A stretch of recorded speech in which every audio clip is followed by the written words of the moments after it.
علم کا ایک قطرہ جہالت کے سمندر سے بہتر ہے اور عمل کا ایک قطرہ علم کے سمندر سے بہتر ہے۔ آنسوؤں کا جاری نہ ہونا دل کی سختی کی وجہ سے ہے۔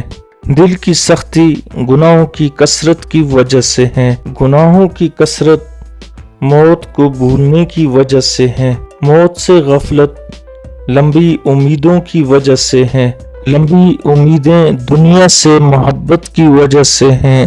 دنیا کی محبت ہر گناہ کی جڑ ہے۔ نرم دل لوگ بے وقوف نہیں ہوتے، وہ جانتے ہیں کہ لوگ ان کے ساتھ کیا کھیل کھیل رہے ہیں، لیکن پھر بھی وہ نظر انداز کرتے ہیں کیونکہ ان کے پاس ایک خوبصورت دل ہوتا ہے۔ گناہوں پر پشیمانی دل کی شکستگی کو ظاہر کرتی ہے، لیکن گناہوں پر ڈٹے رہنا گھمنڈی دل کو ظاہر کرتا ہے۔ خاموشی نامناسب سوالوں کا بہترین جواب ہے اور مسکراہٹ ہر حالات کا بہترین رد عمل ہے۔ وقت ہی نہیں رہا کسی سے وفا کرنے کا، حد سے زیادہ چاہو تو لوگ مطلبی سمجھ لیتے ہیں۔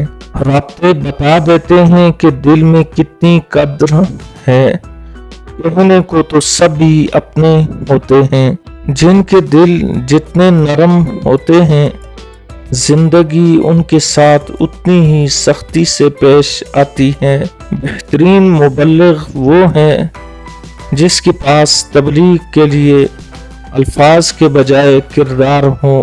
سمجھدار انسان تمام انسانوں سے کچھ نہ کچھ سیکھتا ہے، خواہ وہ استاذ ہو یا گیٹ پر کھڑا چوکیدار۔ زبان سے معاف کرنے میں وقت نہیں لگتا، مگر دل سے معاف کرنے میں عمر بیت جاتی ہے۔ تنقید، طنز اور فکر بازی سے حوصلہ نہ ہارو، شور کھلاڑی نہیں تماشائی کرتے ہیں۔ ایک دوست نے دوست سے کہا، دوست کا مطلب کیا ہوتا ہے؟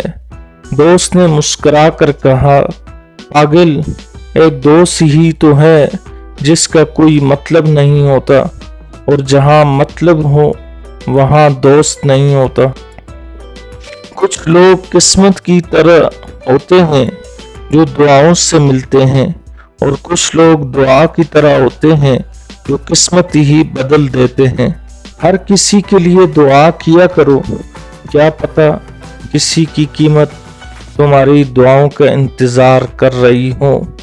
ہر کسی کے لیے دعا کیا کرو، کیا پتہ کسی کی قسمت تمہاری دعا کا انتظار کر رہی ہو۔ کسی سے محبت کا بہترین طریقہ یہ ہے کہ اسے اپنی دعاؤں میں ہمیشہ یاد رکھا جائے۔ اگر خوشی چاہتے ہو تو وقت پر عبادت کرو، اگر چہرے کو پر رونق بنانا چاہتے ہو تو تہجد کی نماز ادا کرو، اگر سکون چاہتے ہو تو قرآن پڑھا کرو، اگر صحت چاہتے ہو تو روزہ رکھا کرو، اگر مصیبتوں کا حل چاہتے ہو تو استغفار کیا کرو، اگر برکت چاہتے ہو تو درود شریف پڑھا کرو، اگر مشکلات ختم کرنا چاہتے ہو تو لا حول ولا قوت الا باللہ پڑھا کرو، اگر غموں سے نجات چاہتے ہو تو دعا مانگا کرو۔ زندگی کی خوبصورتی یہ نہیں ہے کہ آپ کتنا خوش ہیں، بلکہ زندگی کی اصل خوبصورتی یہ ہے کہ آپ سے دوسرے کتنے خوش ہیں۔ دوبارہ گرم کی گئی چائے اور سمجھوتا کیا ہوا رشتہ، دونوں میں پہلی جیسی مٹھاس اور ذائقہ کبھی نہیں رہتا۔ بھروسہ خود پر کرو تو طاقت بن جاتا ہے، دوسروں پر کرو تو کمزوری بن جاتا ہے۔ نماز شیطان کی شکست اور مومن کی جیت ہے۔